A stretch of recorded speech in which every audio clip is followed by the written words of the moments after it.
বর্তমানে আমি যে ইঞ্জিন অয়েলটা ইউজ করতেছি সেটা হচ্ছে শেল অ্যাডভান্স সিনথেটিকটা। আমি গত 2-2.5 বছর ধরে ইউজ করতেছি মতুল সিনথেটিক। ওইটা আমি মাইলেজ পেতাম হচ্ছে ওইটা দিয়ে 50-এর মতো। এবং মতুলের একটা ধর্ম আছে, বলতেছি। মতুলের ধর্মটা হচ্ছে, ও প্রথম দিকে যখন ইঞ্জিন অয়েলটা রিফিল করি তখন এর পারফরমেন্স হয় ইঞ্জিনটাকে কামড়ে ধরে, সহজে টান উঠতে দেয় না, এরকমভাবে কামড়ে ধরে।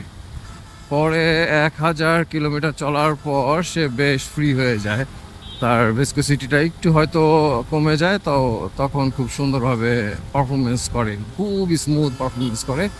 এবং এটা প্রায় 2-2.5 হাজার কিলো পর্যন্ত বেশ স্মুথলি চলে।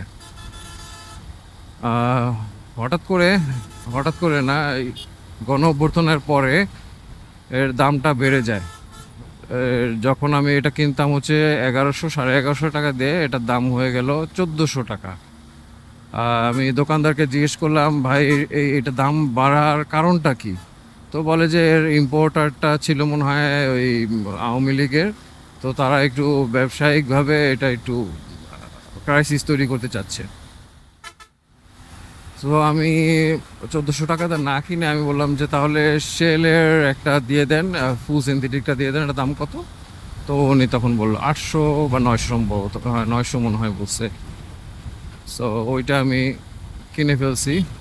কিনে লাগানোর পরে এটা মোটামুটি মনে হয় আমার 2000 কিলো হয়ে গেছে। এটা প্রথম থেকে স্মুথ একটা পারফরমেন্স দেয় এবং স্টিল এটা স্মুথ পারফরমেন্স দিতেছে। সো থ্যাংক ইউ মোটুলকে থ্যাংক ইউ জানাই যে হঠাৎ করে দামটা বাড়িয়ে দেওয়ার জন্য এবং নতুন একটা ইঞ্জিন অয়েল ইউজ করতে দেওয়ার জন্য, মানে ইউজ করার সুযোগ করে দেওয়ার জন্য। ডিসিশনটা নিতেছিলাম না। শেল এখন থেকে আমার নিয়মিত ইঞ্জিন অয়েল হয়ে যাবে। বেশ স্মুথ পারফরমেন্স এবং স্টিল আমি এখনও 50-এর মতো পাচ্ছি না, 50-এর বেশি পাচ্ছি এরকম মাঝে মাঝে মনে হচ্ছে।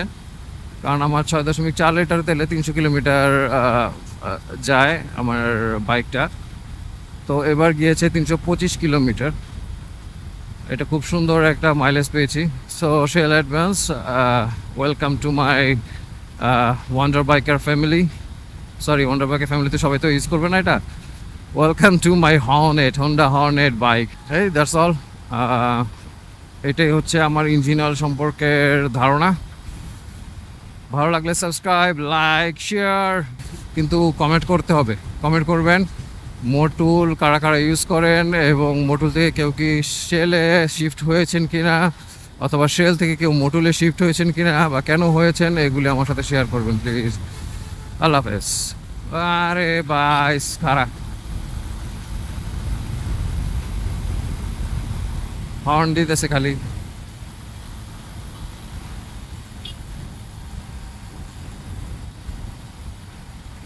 হ্যাঁ, পাওয়ারফুল বাইক নেওয়ার এই কারণই হচ্ছে যে পিছন থেকে হর্ন দিলে বা ওভারটেক করলে যেন আমি আমার স্পিডটা ইনক্রিজ করতে পারি। ওকে, চলেন, আল্লাহ হাফেজ।